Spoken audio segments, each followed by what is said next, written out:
Welcome to Cultural Connections Lab. I'm your host, Dr. Kelly Forbes. We are here to talk with educational professionals around the world to impact and influence the education system as we focus on cultural connections and the education of multilingual, diverse students. We're excited to have you join us today, and we sincerely hope that you enjoy the show.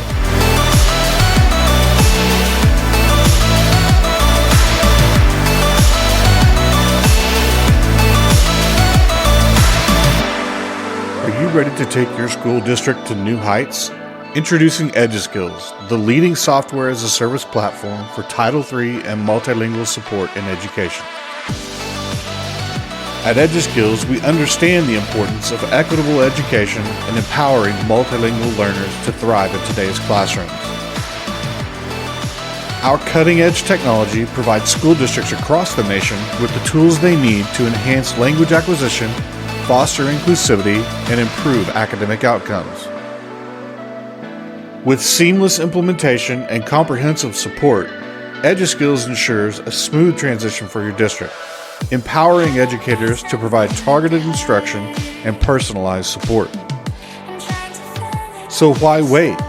Unlock the potential of your school district today with EduSkills. Visit our website at eduskillsllc.com or call us now at 405-879-9898 to schedule a demo. EduSkills, transforming education one student at a time.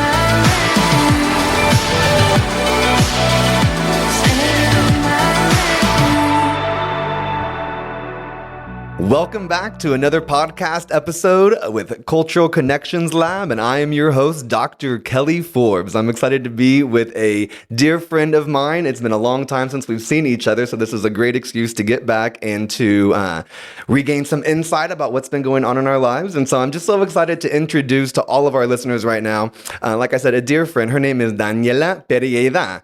Daniela Perieda is passionate about bilingualism and education reform. She is the author of Become a Bilingual Family, the best method for raising bilingual children, even if you only speak one language, and is the past president of the Oklahoma Association for Bilingual Education. So a big shout out to OABE here in Oklahoma. Whoop, whoop. Yeah, she also holds a family life education child development degree from the University of Central Oklahoma here in Edmond, Oklahoma. Daniela helps parents create meaningful relationships with their children while learning Spanish. She believes teachers and families play an important role in the development of the whole child. For this reason, her goal is to create a community of bilingual families. Bilingual Family began as Daniela's dream. With the love, support, and encouragement of John, her husband, it became a reality in 2013. As they started their own family, the meaning of bilingual family evolved. They are committed not only to raising bilingual children, but are also committed to creating a program that they would feel fortunate to send their children to. A program where children are respected as individuals and their unique gifts and skills are fostered. A program that will become a model for education reform, and a program where families feel supported and connected. Bilingual Family, you can find them at bilingualfamily.us, is dedicated to fostering bilingualism and a love for learning in an environment that values the family as the primary teacher. With a commitment to full Spanish immersion and a mixed-age model, Bilingual Family School promotes a collaborative, growth-focused atmosphere that reflects the core belief that the family is instrumental in shaping a child's educational experience. All of Daniela's past, present, and future endeavors are rooted in the belief that second language acquisition is all about relationships. And with that, I would like to give a big, warm welcome to our friend, mentor, and great educator, Daniela Perieda. Welcome. Thank you. Thank you so much. I mean, it is such a big honor to be with you guys. I actually was thinking about this yesterday, that the reason I wanted to join OABE was because of you. Because, yes, wow, I didn't know because that. when Krashen came a long time ago, before the time when I was president, I went to his conference. I didn't know anything about OABE, but I knew about Krashen. Right. I wanted to go. And you were president-elect, I think. So, everyone was talking, and then you came on the microphone, and your energy and everything. I was like, okay, I think I could join this. Oh my gosh. Yeah, so. That is so nice that you shared that. Yeah. I honestly didn't know that at all. Yes. Well, wow. Yes. That's, I think I'm very humbled. You drug me into, I think, at Your that same energy's like conference. magnetic. Yeah. You're like, you are magnetic. No doubt. Yeah. But I Taylor, think it was that same conference, though, that you're I like, drag you into everything. And listeners, just so you know, like, of course, I have drug him into this episode as well. We do have our special co-host today, Dr. Jeffrey Taylor Tribble. He's the president and the CEO of our sponsor, EduSkills. So thank you for being here. And to both of you, thank you for those kind compliments. And I'm glad, but I think that's what this is about, right? It's about trying to be excited, not trying to be, but like to show your passion, to show your excitement about what we do in the field of education, and most specifically get the word out. Bilingual, multilingual education. And obviously it is a big passion of mine, and I am excited about it all the time. And I know that coming from a monolingual background from Tulsa, Oklahoma, I just feel like my life has been enriched in so many ways because I've been able to have this exposure. And so I'm so thankful for people like both of you, but especially to you, Daniela, because in the same way. That's so funny that you say that, because I just feel this mutual respect for you, and you've excited me. And even whenever I got to tour Bilingual Family before and everything. So that's really cool. It's all about connections. I feel the same way, Daniela. I think it was 10 years ago. We met for the first time at Multicultural Institute at UCO, and was really impressed with the work that you had done, the book that you had published. And I think you offer something very unique here in the state of Oklahoma. I don't know anybody else that does what you do. Well, thank you. And I look forward to letting you explain that. But I mean, I don't know, even nationally, there might be a few people that do something similar, but not many. You're one of a kind. And Thank I've you. enjoyed working with you on the board at OWABE also, and excited to have you with us here today. Well, we're definitely in great company today, and all of us right here around the table, but then our listeners also. So thanks again for being here. And with that, could you kind of maybe just start from the beginning a little bit about just from childhood until kind of where you are today, and then I do have some questions I want to ask, and I'm curious about, because you just have so much to offer, and I'm really excited to be in here and learn from you and with you today. Of course. Well, we were joking before we started recording about how my bilingualism journey really started before I was born. Because my mom was really into heavy metal, and this is in Colombia. And if you met my mom, you would have no idea. But anyway, she's still to this day just like rocks out in her car. She's into Iron Man, huh? Oh, she's into everything. I mean, she has a cat sticker. Is a cat still a radio station here for? Yes. Okay, so she has a cat sticker in her car and everything. But anyway, so funny. It's a radio station. I'm looking around like, I'm not sure, maybe. I don't listen to radio anymore. Put both of us together and we know all genres of music. Yes, I believe it. Yes. So anyway, she she was in Colombia, and she wanted to learn these lyrics, right? But she didn't know English. And so she took this or correspondence lessons for English at the time. Like they would send her books and tapes. And then she would go every quarter and take a test. I think she was like 13 or 14. And then when she went to college, she did study English there. So that's where her passion started. And so then when I was about 5 years old, she picked Saturdays as our English day. And you were in Colombia, and we were right? still in Colombia, yeah. You were born in Colombia, yes, right? I was born and raised until I was 10 years old in Colombia. And so my mom just decided to pick Saturdays as our English day. And what's interesting to me is that a lot of sort of what we know is good practice in second language acquisition is innate in humans. Mm-hmm. If we actually allow ourselves to like connect, like we were talking about this podcast, if we allow ourselves to connect to like a deeper level, we know innately like how to talk to others, how to teach a language, because we teach our babies the first language. Yes, exactly. And so when I look back at how my mom taught me English, and I'm doing air quotes, we didn't do lessons. We didn't sit down and this week we're going to talk about the numbers, and next week we're going to do the colors. She just did our day in English. In English. So, good morning. She would ask me like, "Do you want orange juice or apple juice?" Well, we didn't really drink apple juice in Colombia. Like, "Do you want orange juice or milk?" And she would show me the orange juice and the milk, which is comprehensible input, is what we know. It was low stress because it was my mom.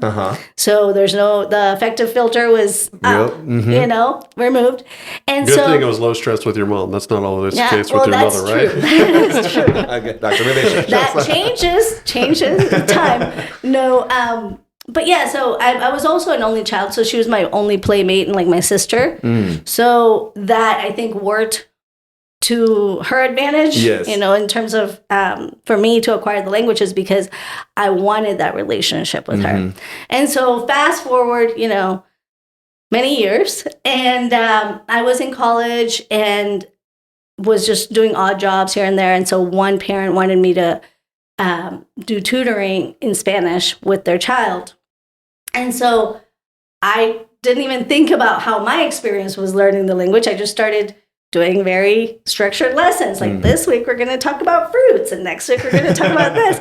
And before long, he like hated me being there. Like I would walk in and he's like, no.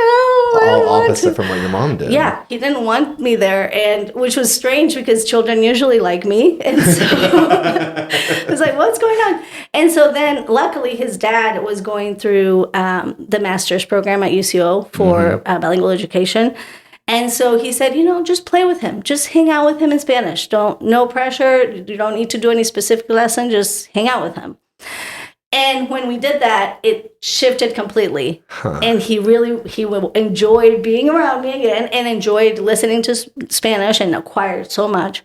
And so I was still in college during this time. And so I had this assignment for my play class. And yeah, there's a play class. That's how important play is for children. It's so important. Yes. And so the play class was just kind of like an open-ended assignment to kind of solidify the importance of play, right? And so I interviewed him, asking him like the different ways in which we had done our Spanish lessons. And I just asked him, well, when I did this, when I did the themes, what did you think? And so on, just kept asking him about the different ways in which we did Spanish lessons. And when I got to the end, my whole idea was to ask him, so what is the best way to learn a second language? And he was going to say, through play, right? It was all planned out. It was all planned out. I thought for sure he was going to say that. And he said, with my dad. Oh. Yeah. And so in that moment, because we were recording sort of like a podcast with him, I just kept asking him questions until he got to play, right?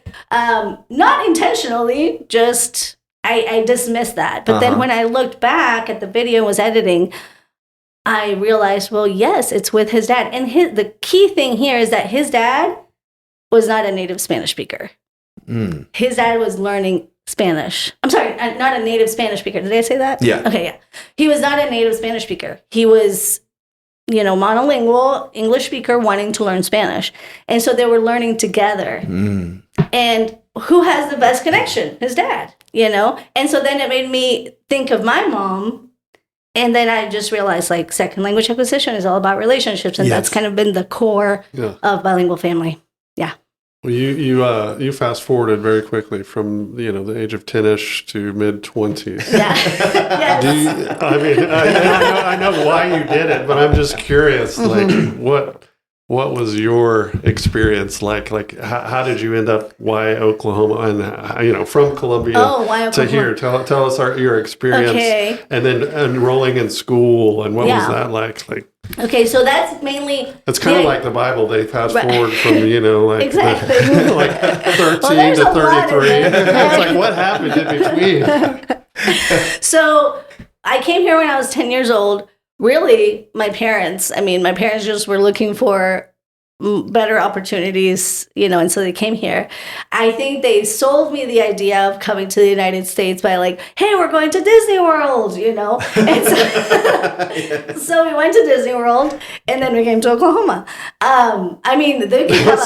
We could have an entire. Well, I knew that we were gonna live here, but like the excitement of, okay, we're gonna leave everything behind, right? And remind me, why did they want to leave everything behind? Just opportunities. My dad was a graphic designer in Colombia, and they both worked together. Like my mom worked with him, and just everything started getting harder and harder and harder in terms of like in the economy and everything. And so, do you remember like those struggles? Like what was it like? Or? Oh yeah, I remember. So my dad had a partnership and it fell through. And so he had like an office like you do with lots of different employees and everything. And so when that fell through, he moved to a smaller office. And then when that was a struggle, he actually, like, we had another graphic designer, my dad, upstairs in our house. They worked from home, basically. It was like the OG remote. Yeah. Right, but it's going in the wrong direction. Usually you start out the basement. Right, you know, exactly, and exactly. And so, my mom started like doing odd jobs and things, and they just realized that it was not feasible. And so they had a family friend here and there, and, of course he painted it like, oh, it's amazing. It's so easy, blah, blah, blah, blah. And I still am very grateful for him, for this friend that encouraged them to come. But he was not prepared at all to like actually help us. Yeah. Okay. Yeah. So just out of curiosity, was the challenges that your father was having with the business in any way related to the political environment or like what we hear in the U.S. about all the different drug lords and gangs, that kind of thing? No, I think that's very much an outside of the main city, like in the outskirts of Bogota. And yeah, of course there's all that, but it is just really hard to get a job in Colombia. Like even, for example, if I was in Colombia right now, the fact that I have children, it would already be like, no. I mean, they're not going to say that's why, but they want you to graduate and have 5 years of experience, but be under 25 and have no children. It's just that level of competitiveness, and just, it's a struggle. Yeah. Well, yeah. So they were struggling. The friend was like, "Hey, it's going to be great here. Yeah, it'll be easy." And then you got to go to Disney World. I did. I mean, did you know English at the time? I did. I knew. So I went to a bilingual school in Colombia, and that's something that another reason why I admire my parents so much. Like, yes, they were struggling so much, and yet they were paying for a private school. Wow. My grandpa in specifically would like criticize them, like, "Hey, you're not able to like make ends meet, and you're still wanting to send your child to like a private school. Maybe you need to let go of that." But it was really important to them, and I do think it helped me a lot when I came here, because I knew a baseline. I'm curious, when you went to Disney World, now I recently went with my family, and like you hear so many languages when you're there. It's pretty cool. Did you at the time, was it as multilingual, or did you feel like you had to speak English when you were there? I think we had to speak English. I don't remember, honestly. Like, I think there was so many emotions going on that I didn't actually pay attention to like what language was being spoken, and just being there. But I do remember the really scary ride where like an alien broke out from the middle, and all that everything that they were saying was in English. And so we were literally freaking out. We're like, what is going on? Because the lights flickered and the glass broke, and then you could feel like breathing behind you. So my mom was definitely the one that was most fluent out of the three of us. My dad, to this day, does not speak English very well. But I think it's because he was much older when he came. And so it's just, he just has stuck with his group. And But anyway, going back to like coming here. So I'll make this really short because you don't have to make it short. Okay. We've got This is fantastic. That's what this is for. Yeah. Okay, well, so we were supposed to stay in Orlando for a week. Disney World, just go to Orlando, hang out with one of my mom's friends. To me, it's just so funny. I'm sorry for interrupting. Like, that's the first thing, your impression of the U.S. It's like the happiest place on earth. And that's your first level of experience. I was like, oh, here, this is awesome. I can't wait to go to Oklahoma and meet Talk about the honeymoon phase. Yes. Well, just wait. It gets better. So this friend told my parents that he was getting a house ready for us. You know, it was a small house, but he was getting a house ready for us. And they were putting in the hardwood floor, so it was taking a long time. They're not ready yet. And so my mom asked her friend in Orlando if she could stay one more week. And they stayed one more week. And then the friend was still like, no, it's not ready yet, you know. And so my mom said, it doesn't matter if it's ready. We will just sleep wherever. We cannot just stay here, you know. So we came here. And he like drove us around, took us to like Lake Hefner and a bunch of places that morning. Was a friend here? Is that why? That's why you came to Oklahoma. This is a friend. Yeah, it's like a really close family friend. Well, he's actually family, I guess. My cousin's dad, but they split up a long time ago. So anyway, we get here. He's like driving. He wanted to take me to Celebration Station that day, like just wanted to like after Disney World, just distractions. Yeah, just distractions. Like, okay, let's go Lake Hefner. Let's do this. And so we're finally like, okay, we're ready to go home. We're tired. Turns out he did not have a home. Oh, he lived with his mom in his mom's garage. Oh my goodness. Yes. Oh. Yes. Disney is over. 100%. Down low. Yeah. So then his mom was obviously like, what did you do? You know? And so she like sent him off to go find somewhere to be. And then we moved into the garage. What? So his mom kicked him out. Yeah. So you all Exactly. Yes. Oh my gosh. Yeah. And so, I mean, I call her like my Oklahoma grandma. Mm-hmm. Because she really, I mean, she took us in. She didn't need to, you know, and she really did. I was afraid of dogs in Colombia. I mean, there's a lot of stray dogs, but I was terrified. Like my mom at 8 years old would have to like pick me up on the street if there was a dog nearby because I was so scared. It's not that uncommon though, is it, from people coming from other countries to the U.S. Like because not so familiar with dogs. And they're not like family pets. It has changed a lot. Like my cousins have dogs right now that are their little babies. Mm-hmm. But back then, which you know wasn't that long ago, right? Just a few years ago, it was very different. And so when I came here, I was terrified of animals. But I don't know, there was something about this lady. Her name is Ruth. That was so welcoming. And she had 3 dogs at the time and 2 cats. And I don't know if it was the newness of it all, but I didn't even notice them. Like I had zero fear, just walked into her house and she was just very welcoming. And then from there, you know, we worked really hard. The whole family, she has a family of 10 children. And so the daughter came in, took me and my mom to enroll me into Cleveland Elementary. Yeah. And then the other brother took my dad to go work, and like they just. What was your dad doing for work when he came here? He went from being a graphic designer to installing hardwood floors. Yeah. Mm. And that's what he did until he retired. Yeah. Yeah, that's pretty common too, isn't it? So, people coming, they have a career and very professional, and then they're just doing whatever they can to make it happen here. Yeah. Wow. So then.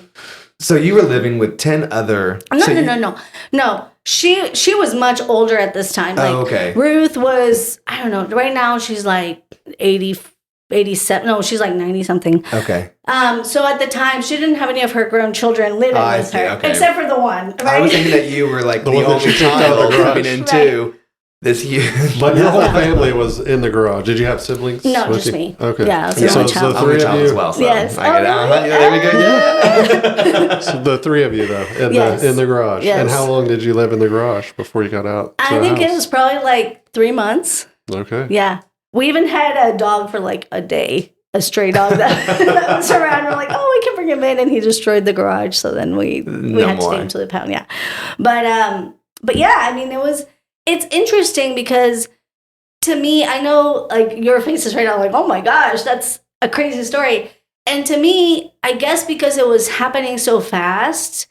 And you were young. Yeah, and I was young. It didn't seem to affect me, right? Seem to is the key, because actually a couple months ago, one of our students' homes burned down. Sorry. No, it's okay. I'm so sorry. And so, and she, she has a beautiful home. She has a great family and everything. And, very established, like in comparison to where I was. You're good.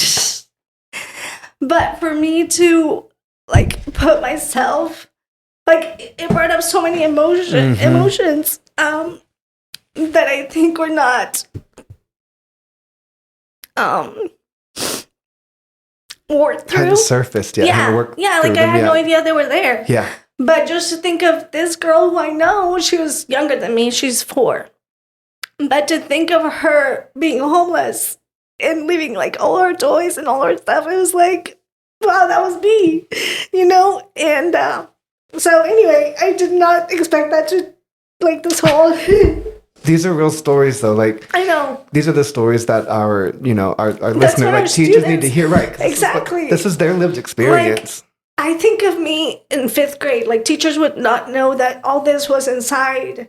I didn't even know it was inside. My parents didn't know. And I think probably because I was an only child, and maybe you can relate, we think we have to be, like, the strong one, right? All the time. Right? And so... like, I even remember later when we were here, we went to New York City and we drove there as a family, and I stayed up the entire time.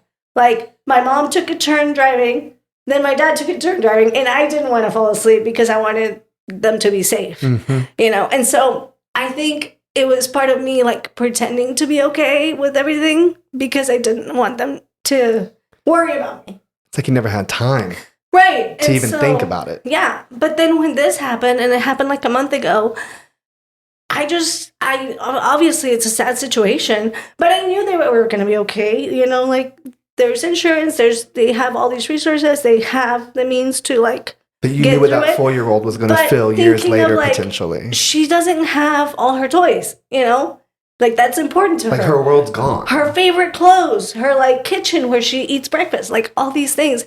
And so it made me realize how difficult that time was for me, even though at the time it didn't seem that way. So, yeah, I think for sure, like, sharing the story, think about, like, as a teacher, think about what your children are coming with outside of, learning math or learning to read. That's really, honestly, not important when you don't have that connection or when you have other struggles going on at home.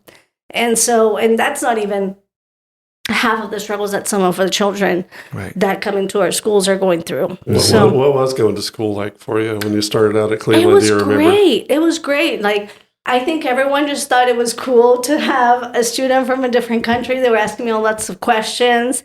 And I had enough of a background or enough of a foundation in English to be able to answer all these questions and just get my message across. And they understood me and I understood them, which was great, until I was asked to read in front of the class.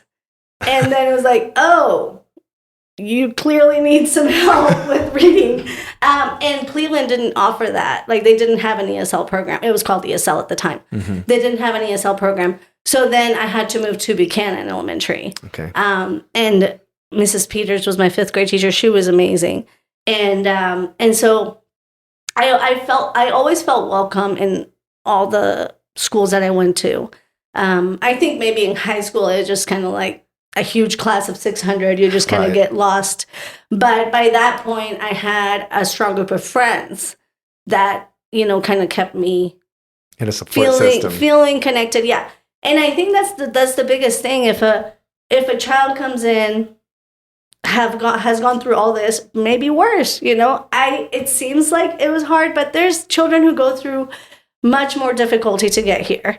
And so they have gone through all that. And then the first experience that they have with the teachers, with the students, that's why it's so important, because that first experience tells them either I belong and I am part of this and people are excited to have me in their lives, or, I am a challenge to them. And so I think that's why, we are actually right now working with UCO on Bilingual Cafe, which is a program where we teach teachers English or Spanish so that they can connect with the families, connect with their students.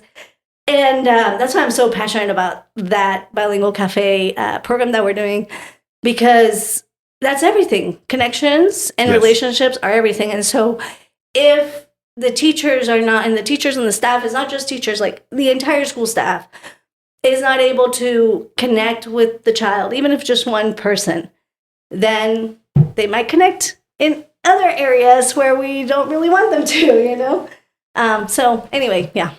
No, that's first of all, thank you for sharing that, and thank you for being vulnerable, and because like this is why we do what we do right here, so we can share these exact stories, because someone out there right now is in the car listening to this as they're heading over to their district possibly and thinking like, I'm going to make a different change today that I didn't make yesterday, and I know more today. So thank you for sharing that. Yeah. With that though, like there's so much to unpack from that. And I think one thing I kept thinking about is we have a lot of newcomer students, and we also have a lot of language learners, multilingual students that are born here, that their families had to have experienced something of the similarity of what you're describing. So whether it be the child that you have in your classroom that is a newcomer, or a child that comes from families that were newcomers before, there is... I believe this sense of this is another reason to be trauma informed, because those hold these feelings, these experiences. And we had done a podcast before in our first season with Luis El Yafori, and she discusses this with newcomers as well. And I just think it's just a really good reminder to us that there is a definite role apart from the academic side that we as educators must assume. Yes. So that way we can be prepared in the best way possible to not just go through our class with integrity, but to go through our class with character. So we can have these relationships with our students and understand that the fractions may not be the most important thing right now to them. It might be the fact that they're dealing with something that they may not even understand that they're dealing with until years to come. And so when all these emotions are going on, it's just important, again, to be in that good relationship. And so again, we have highlighted the importance of whenever you go to a school, the entire school community creating that sense of belonging for you to be there so you can still thrive. Absolutely. And we will be right back. Are you ready to take your K-12 multilingual programs to new heights? Look no further than the experts at Kelly B's Consulting. We're not just consultants, we're partners in education, with a passion for empowering students and enriching your classrooms. At Kelly B's Consulting, we understand the unique cultural and linguistic needs of your diverse student population. Our team of experienced educators will work alongside you, tailoring strategies that transform your multilingual programs. Don't miss out on this opportunity. Visit www.kellybsconsultingllc.com today to learn more and schedule your consultation. Kelly B's Consulting, shaping the future of K-12 multilingual education across the nation. Your success is our commitment. Contact us now and let's start building a brighter tomorrow together. And now, back to the show. With that in mind, do you have specific examples of teachers that really did a great job that you can say, oh, here's a great example of what teachers should do, or maybe the opposite, what teachers shouldn't do that like, created real challenges? Yeah, because I was going to ask about Miss, is it Peters? Mrs. Peters. Mrs. Was in. How is she so great? Yeah, she was in 5th grade, so that's when I moved to Buchanan. But Miss Peters, if you're listening, yes, gracias. Thank you. Yes, to all of our teachers. Yes. What's unfortunate is that, well, first of all, you asked if there's any negatives. Honestly, I don't feel like I ever had a negative experience with any teachers. Wonderful. Yeah. Maybe in high school, but it was not related to me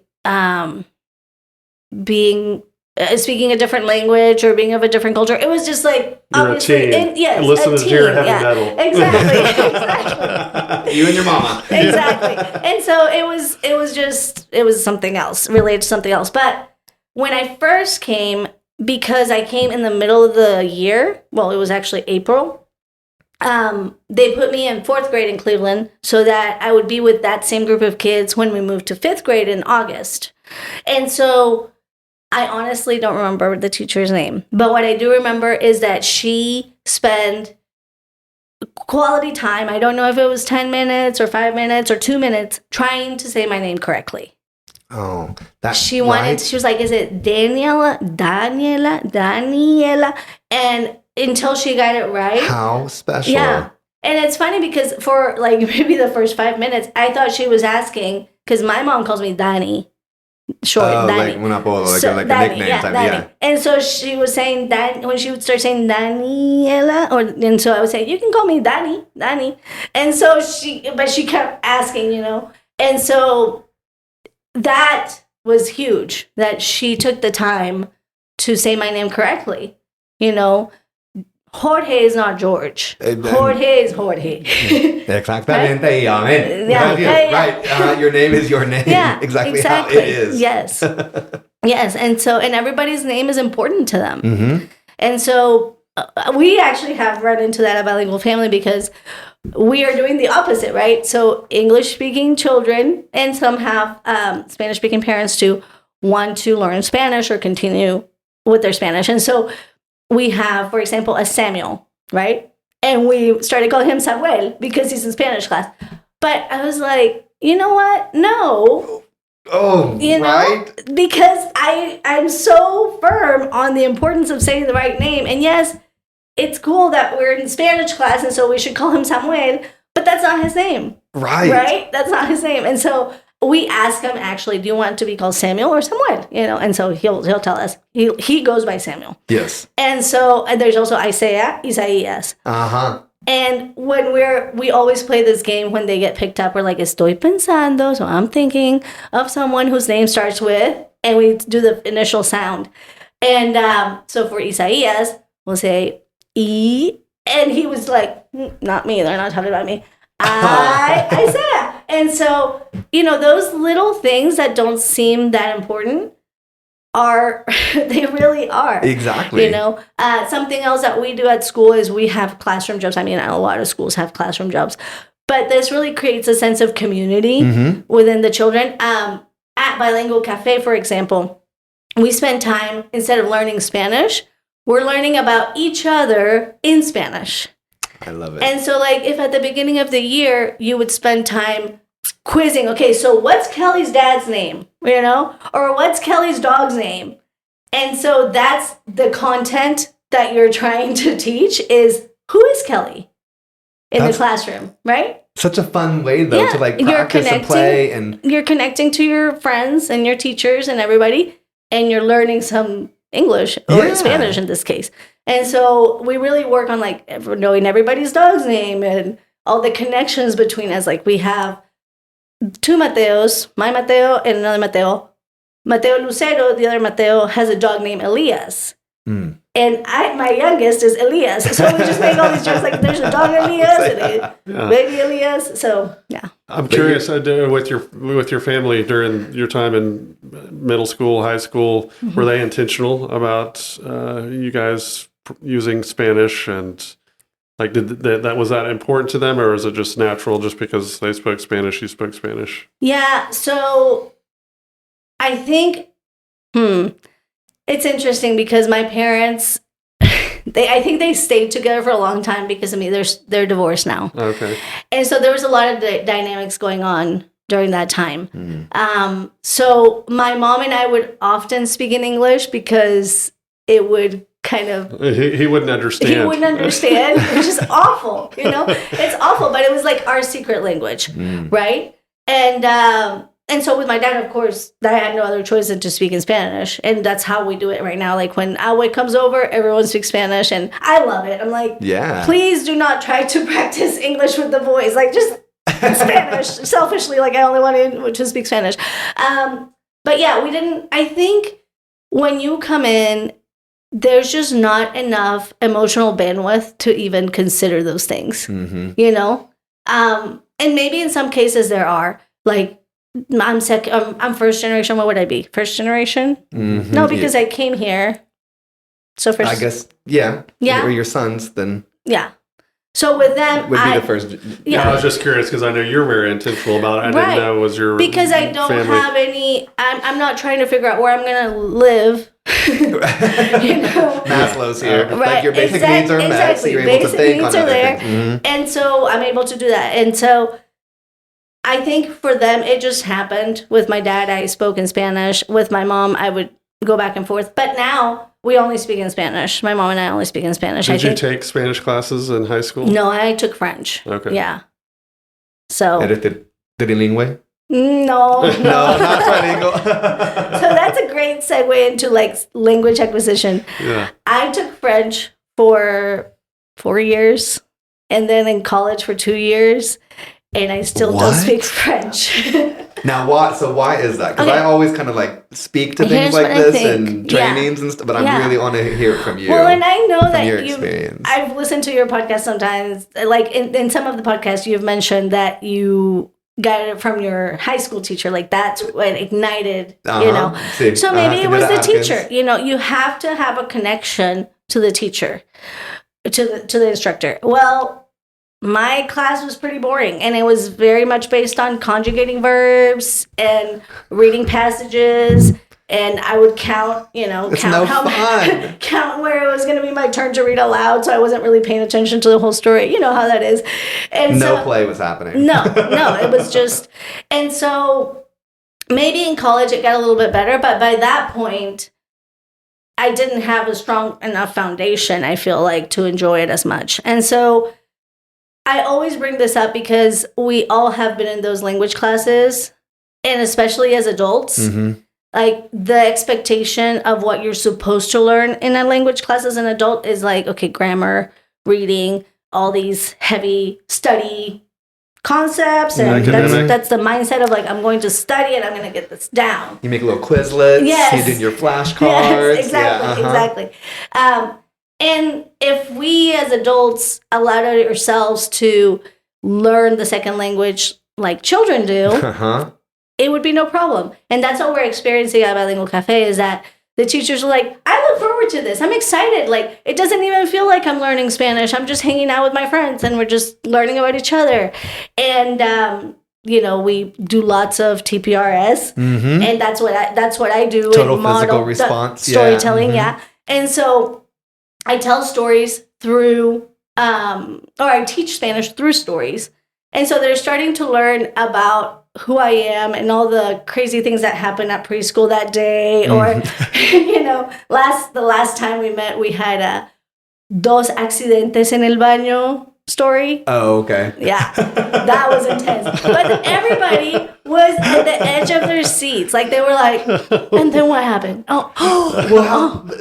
Go ahead. Yeah, they were just like, they were more interested in knowing, how did you get it all cleaned up in time? Then to know, like, what verb did she use? What word is Right. that? They just were immersed and they were in the flow of like understanding the story. And so that's how children learn or their first language, any language. And so if we allow ourselves again to kind of be there Mm-hmm. and not worry about understanding every single conjugation, every single word, but connecting, Mm-hmm. because the role of language is to connect with other Yes. people. And if that connection is not there, then our brain doesn't think it's necessary. 100%. You know? And I also think, before we had talked about Dr. Stephen Krashen. And so Mm-hmm. to this, what you're talking about right now, that's just a great example of, not just providing comprehensible input to help with acquisition, but it must be compelling. Compelling, yeah, I Exactly. love that And change. so you are making this a compelling moment where they want to know what's happening. Yes. And then they're learning this. So to add on to that, what have the students in the Bilingual Cafe, what have they learned through this process about culture, perhaps, and the Mm-hmm. role that it plays?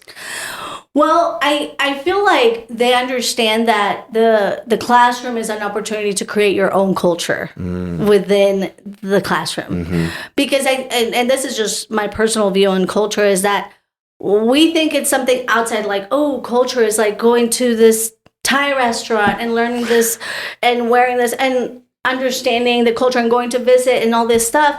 But culture is within it's everywhere. It's our journey. We have It's who our we own are. little culture right here. Exactly. You know? Yes. Okay. Yeah. With Bilingual Family, like our community of families has its own culture, and so I think what teachers are getting from Bilingual Cafe is that they have to create that classroom culture where the children feel like they're part of a family in order to teach them anything.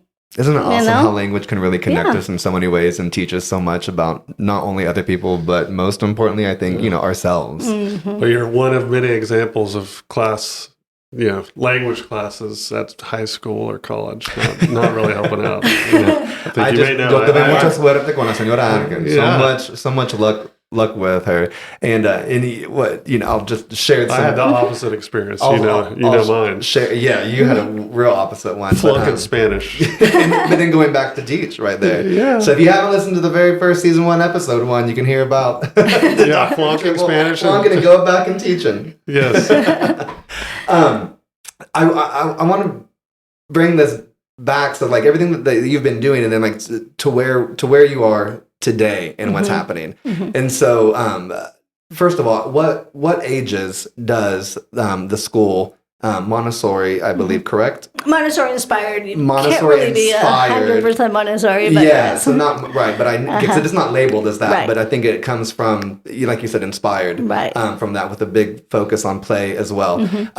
So 2013, Bilingual Family happened. You start with just, I believe, 1 student and 1 teacher. And if again, listeners, bilingualfamily.us is the website, and you can find a TED Talk that Daniela had done, and she discusses some of this. So you start in the beginning, it grows to where it is today. But before we get into that, what are the current levels now? So you went from 1 student, and now how many students and what ages? Yeah, so I like to say that, and this is part of the TED Talk, that our focus is to grow in the impact that we make rather than the number of students. Yeah.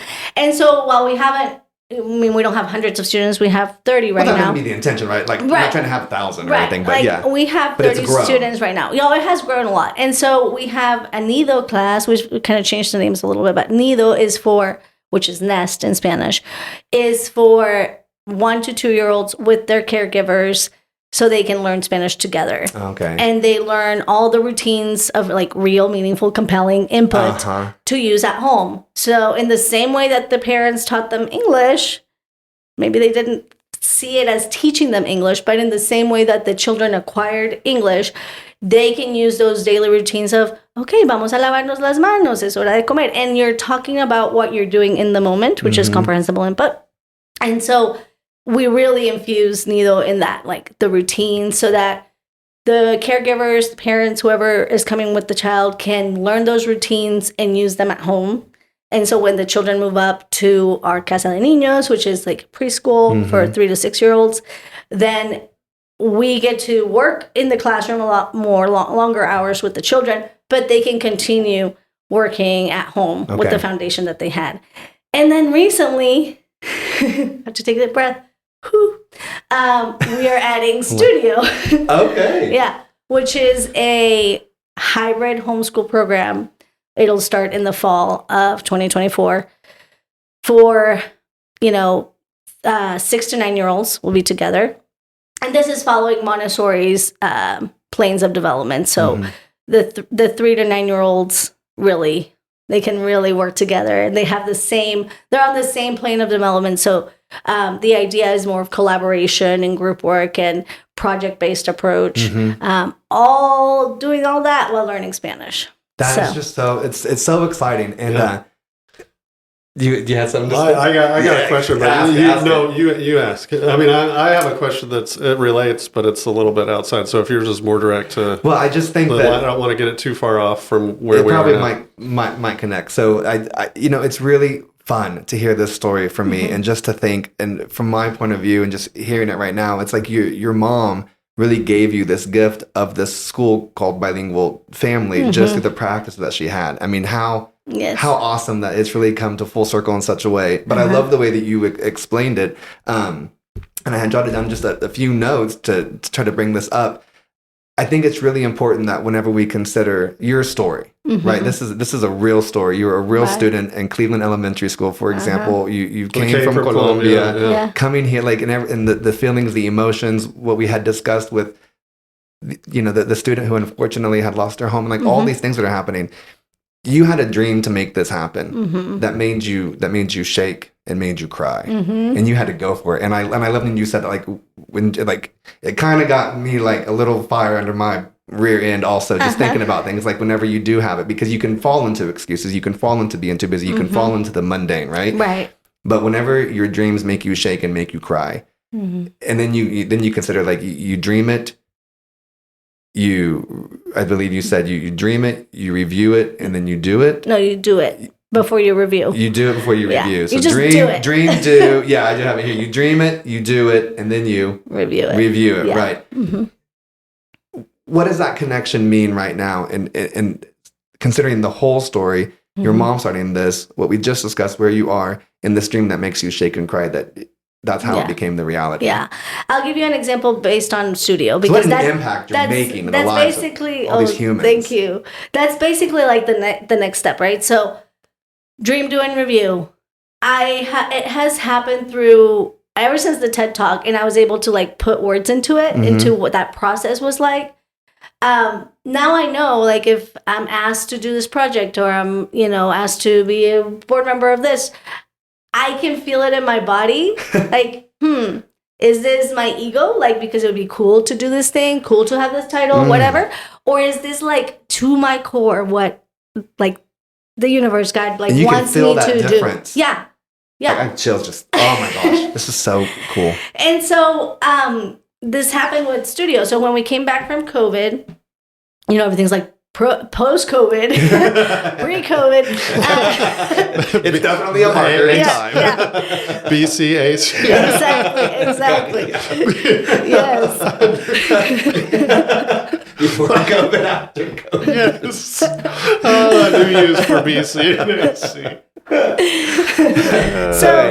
So yeah, when we came back from COVID, because it was still very active and everything. I mean, it still is right now, but we decided to cancel the after school program, which we had before.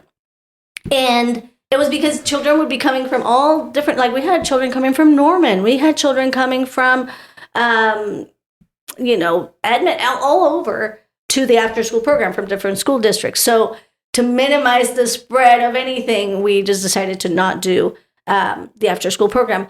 But then as I reviewed, and I was thinking, what is the point of the after school program? Would I send my children to the after school program, which takes 4 hours in the evenings away from family, right? And I was like, no, I wouldn't, because if You're so smart and reflective. if they were wanting to do soccer or something else, then there would be like 3 nights or 4 nights or something happening every single night. And I do at the core believe that family is the number one teacher. And we are so distracted with things like, wanting them to do this class and that class. And they're all over and they're not connected, And so I just knew that wasn't going to, from a family perspective and a personal perspective, I was like, that's not going to work out. Even if I had teachers and I wasn't involved in the after school program, the point is that the idea of bilingual family is that it is true to myself and my values. And so even though we lost a big chunk of income from leaving the after school program, it just didn't feel right. And then also from a language acquisition perspective, children were coming to preschool.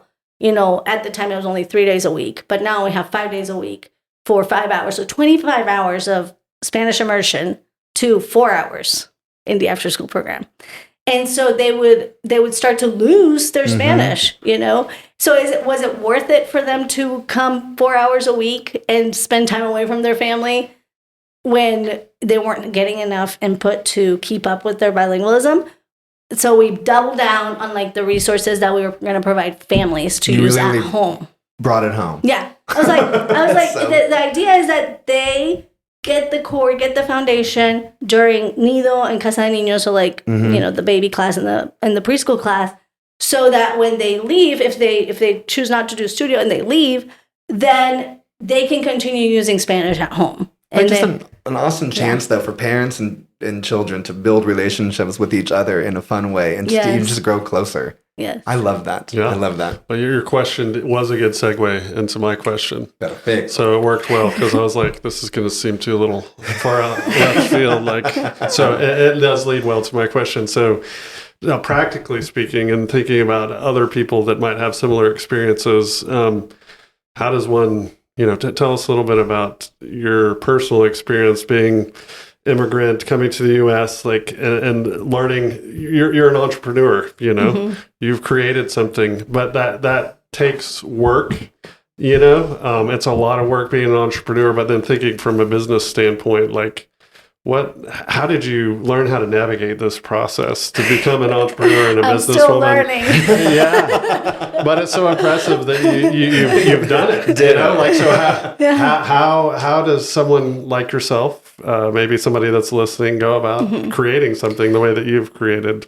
I think it really does go back to dream, do, and review that Kelly was asking about, because if your dream doesn't make you shake and cry, you're going to give up. Right. It's way too hard. Entrepreneurship, I don't recommend it to most people. I have the same sentiment. It is too hard. To go from 8 to 5, 5 days a week, you go to 24/7 every day, And so I'm like, every time, anywhere, I'm thinking about Bilingual Family. Yeah. Which luckily for me, it helps my children, luckily it's in a related field. And so some of the things that I'm researching or learning or thinking about, I can actually apply and be part of my family.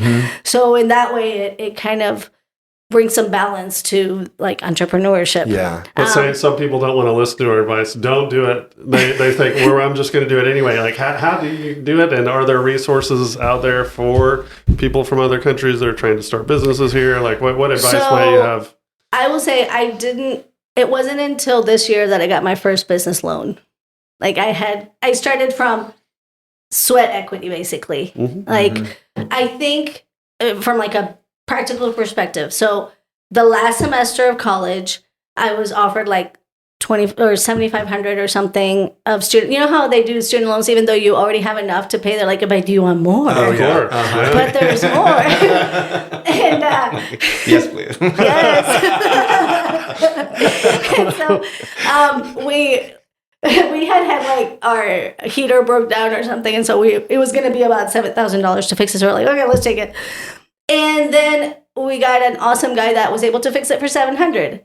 So we had that money, and we were like, well, I want to start a school. Let's do it with that money. And I think by the time we actually started Bilingual Family, there was $2,500 left. But we started with $2,500.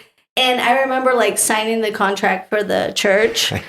And I was like, this will last me this first semester to pay for the rent. That's it. That's it.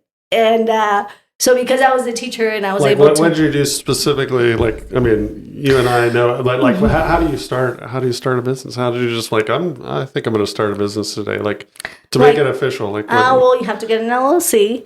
This is another thing. I think that when you have a dream that makes you shake and cry, the right people come to help you. That's what. Yeah.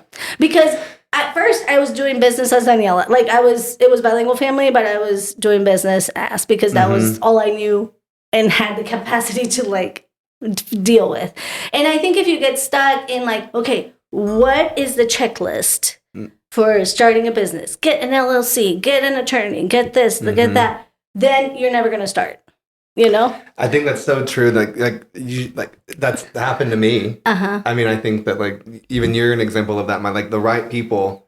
But if all of this is based on a dream, right? Then that's somewhere. And interpret this, listen, but it's already been in the process. It's already been in the works. Yes. And so as long as you continue to follow your Northern Star and making sure that you are on that path, you're right, the right people come to you and the right things happen for it to happen.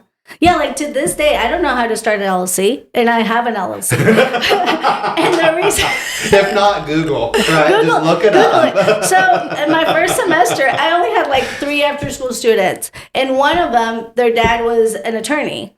And so he was like, "Hey, what's your business setup?" And I was like, I don't know. He was like, "Okay, let me help you." And so he just did a pro bono work and set up the LLC for me and did all this stuff and just asked me some questions of how much I had spent to start it and all this. And that's how we were incorporated. And so throughout the entire process, there's just been all these serendipitous things that happen that just fit, that are like, okay. But ultimately, I do think that you have to, once you have that dream, and I do encourage listeners to watch that video because it explains what the dream is. Because you could be like, I dream to have a mansion, you know, but your dream has to be bigger. Is that making you cry and shake? Yeah, exactly. Is that making it like... It has to impact others. Like, it has to be bigger than yourself and impact people outside of yourself. And so when that happens, everything just kind of aligns and you get people to come help you. Like, I remember clearly when we started, this is a silly example, but there's lots of those. Like, pretty much all of our materials have been happening magically like that, you know? So the after school program, they were like, we should have Legos. Legos are great. So I go to get some Legos and they're expensive. Yes, they are. So I bought a tiny bucket of $50 Legos. And, you know, they were within seconds, they're like, well, we need more Legos. This isn't enough. And so I thought, okay, well, yeah, we really need more Legos. That's something that we need to think about. And the next day, Dr. Atkins, the co-author of the book, called me and was like, hey, my sister is donating all her son's Legos. It was a giant bucket. Like, we still haven't used them all up because there were so many. And things like that just kept happening. Nada pasa por casualidad, right? Yeah. Nothing just happens by chance. Like, see, that's what I'm talking about. Yeah. And it's just been like that the entire time. Like, we, when we started recording the books, I don't know if you guys have seen, but before QR codes were a thing, I knew about QR codes. And we recorded all the books in our little library and put QR codes on them. Yeah. And the children were checking them out and we needed more books. So one of our teachers was also working at, I think, Two Lakes Elementary, or, you know, an elementary. And they were donating like a giant box of books. And so we have those. It just happens. It just happens. So I know that's not the best advice in terms of business, like not the best game plan. But I do think that starting before you're ready, like, okay, you get the dream and you make the first step, whatever it is, just take the first step. Then you can start reviewing after. Like my very first step was I sketched a logo that was horrible, even though I am an artist. It was awful. And just use that logo. I actually started using that logo.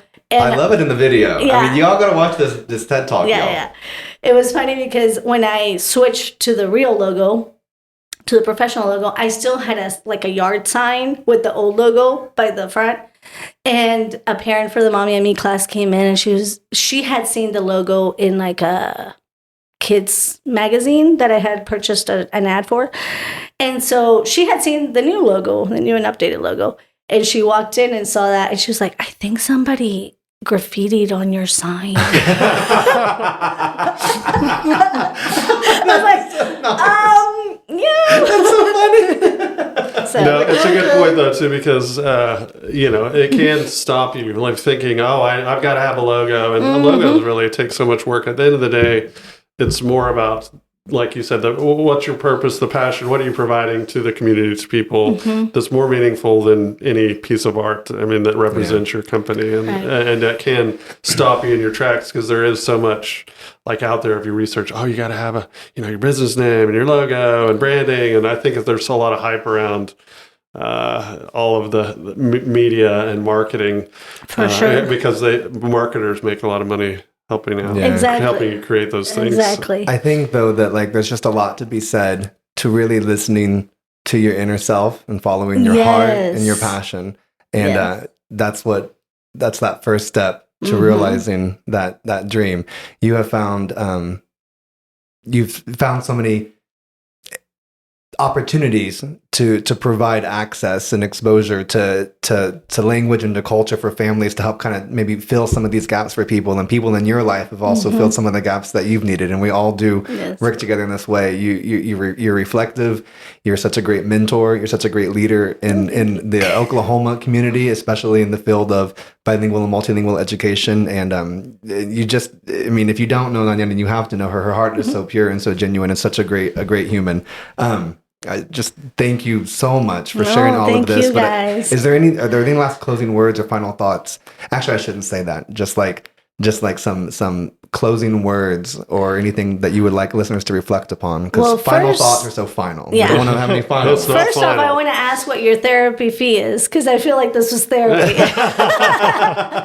It's free. Okay. It's about like harmony, relationships, and love, and respect and care. He does great. have that effect. It was great. No, I think something that came up in the conversation, like I have so many thoughts, like you were saying, like final thoughts. There's never a final thought. But something that came up was that intuition, and that's from business perspective, from like a teaching perspective. We talked about it with my mom, just innately knowing how to teach English to me. We're using comprehensible input without adding stress. It was in her when she was able to be present and connected to me. It came naturally to her. And so the same way in business, we were talking about business too, when you are connected to that source of that, mission, that dream, that feeling that you can't get rid of. Yeah. And you work towards it without, like, just with your innate abilities, what comes to you, then it works out, and you're right. There's so much noise around, whoa, do this strategy, do that strategy, post this many Instagram reels per day or whatever. And the same in language acquisition. Use this strategy, use this tool, use that. And the foundation of it is connection and really coming in from the heart. So I think my takeaway from that is that you are enough, and you have all of the abilities necessary to accomplish and achieve your dreams already inside of you if you just act upon it. Yes, 100%. Very powerful. That is so awesome. Yeah. Well, again, thank you so much. Thank you, listeners, for being with us. Daniela, thank you. sinceramente, muchas gracias por tu tiempo. Sí. And thank you just for sharing your stories, for helping us become better, learning through you and with you. Again, listeners, thank you so much for being with us. A special shout out to our co-host, Dr. Taylor Tribble, and to our producer, Mike Overholt. Thanks for engaging in another wonderful podcast of Cultural Connections Lab. I'm Daniela. Sinceramente, muchas gracias. Muchas Thank you all so much. gracias. Thank you. Adiós. Thank you. Adios.